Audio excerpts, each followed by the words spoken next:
Hello, I'm Deb, I'm Greg. and we're the two tourists. Tourist being Scottish for explorer or adventurer. And just so you know, we don't work for the travel industry, nor are we influencers. Everything is simply our experience, what we liked and what we didn't, and have discovered in our adventures. This video is the third part of our Hawaiian land and sea adventure with Norwegian Cruise Line. This time it's Maui and the Big Island. So if you found this information helpful, interesting, or just want to stay connected, go ahead and click those like and subscribe buttons. It's day 2 of our cruise with an early start as we needed to be off the ship and to our excursion by 8:15 a.m. After grabbing a quick breakfast at the buffet and checking out the in-room navigation channel, we were on our way. But we did take a minute to watch the sun coming up as we pulled into port. And take a selfie. We were on a small bus with about 15 other people. The trip to the crater took about an hour. We traveled through areas where the wildfires climbed into the upcountry. We stopped partway up the long section of 37 switchbacks to look back towards the port.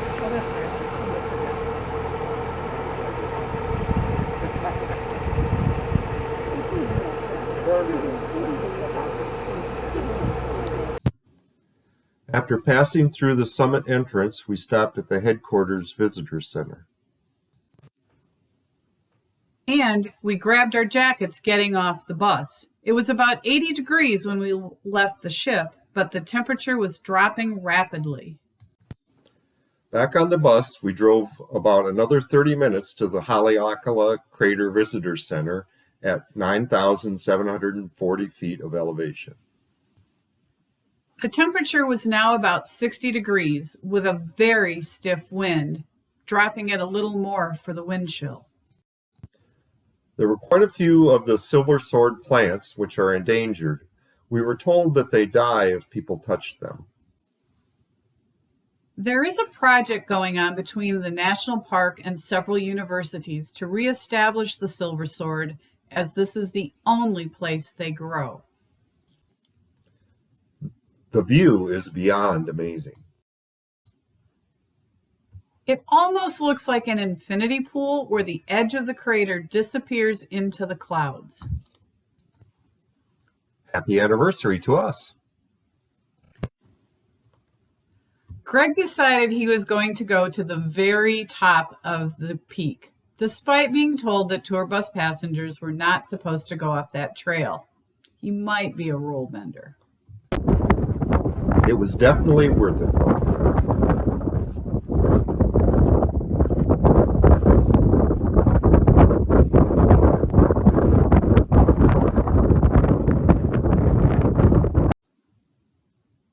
Day 3 found us at Hilo on the Big Island of Oahe. As our excursion was in the afternoon, we thought we'd walk into town. And got soaked. So back to change. It was about a 45-minute drive from the port to Volcanoes National Park, and our first stop was at the main crater.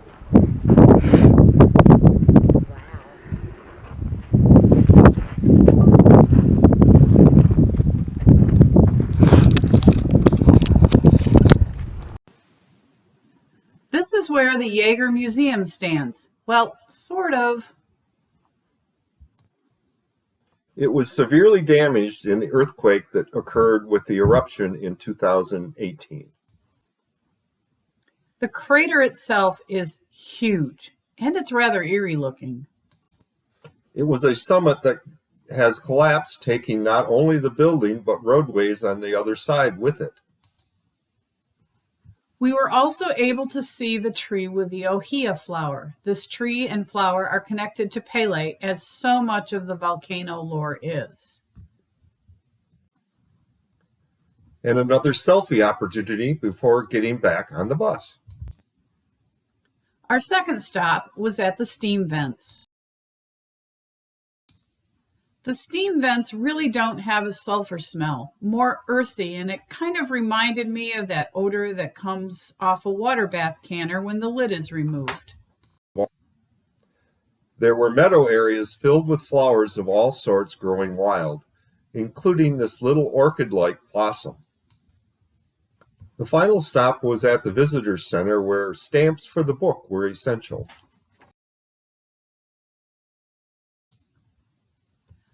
I decided to wander around the center and surrounding areas.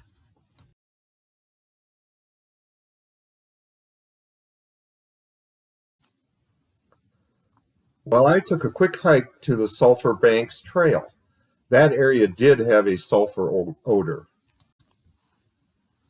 Day 5, Wednesday. It's Kona Day. The day the cruise spends running tender boats back and forth between the ship and the pier. But it is the only tender port on the cruise. Our plan was for some beach time and exploring it on our own a bit. So we put our swimwear on and covered it up, and off we went. There is a nice little cove beach to the left of the pier that had snorkel equipment to rent for $20 a day.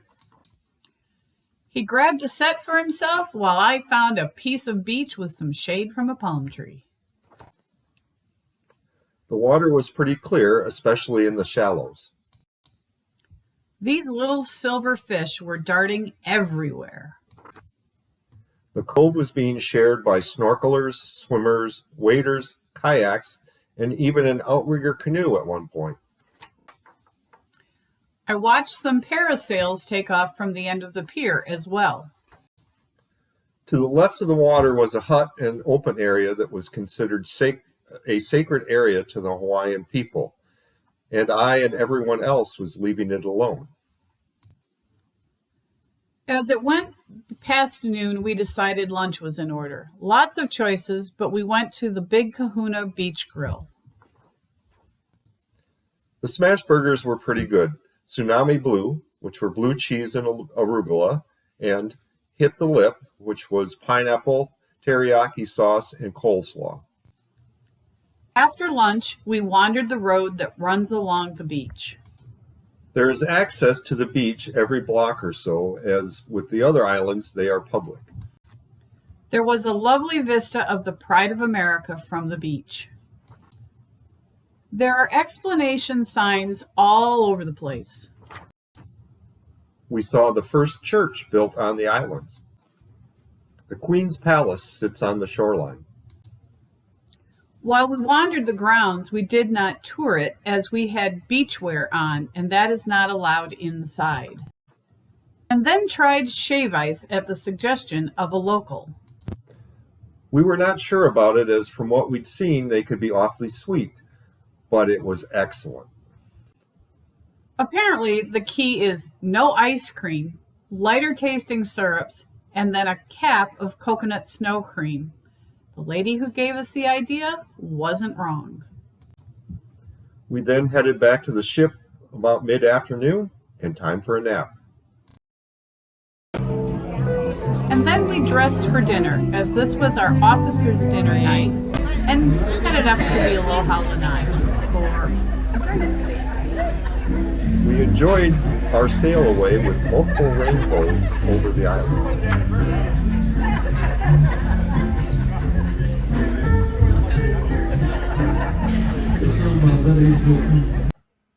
So that is 2 of the islands we stopped at on Pride of America's Hawaii cruise. Maui was a 2-day stop with an overnight in port.